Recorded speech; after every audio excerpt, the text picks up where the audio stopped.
Otetaan esittelykierros Novel Groupin näyttelytiloihin. Eli meiltä löytyy lajittelupisteitä. Tämä on ruostumatonta terästä. Tämä sopii sisälle tai ulos. Siinä on 8 luukkua, 4 molemmin puolin. Eli se voi laittaa joko seinää vasten tai vähän keskemmälle. Sitten löytyy sisäroskiksia, erilaisia. On lajittelupisteitä, korkeampia roskiksia.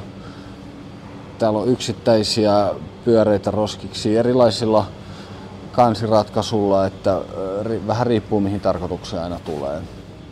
Sitten täältä löytyy toki pyörän korjaustelineitä, säkkitelineitä, portteja, minkälaisia opastauluja löytyy. Kaikkea tämmöisiä pystytään hoitamaan. Ja sitten tietysti nämä ulkoroskikset, eli tässä on taaperi, tässä on komposiitista tämä verhoilu, syöttöluukku päällä, on erilaisia puistoroskiksia.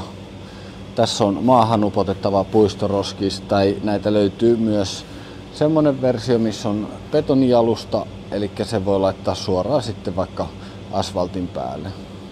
Sitten löytyy näitä säkkisyväkeräyksiä, on pyöreitä, on neliönmallisia, eli tässä on sitten, tää on täyttä betonia tässä tää runko.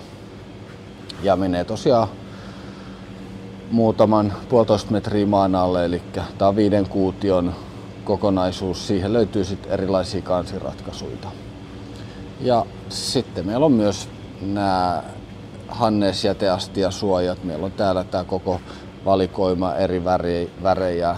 Näissä kaikissa on nyt komposiittiverhoilu, mutta näihin on saatavissa myös käsitellystä puusta oleva verhoilu, mikä tulee maalaamattomana, niin se voi halutessaan sitten itse myös maalata. Tämmöinen kokonaisuus meiltä löytyy osoitteesta Kisälintiä 12 Vantaa.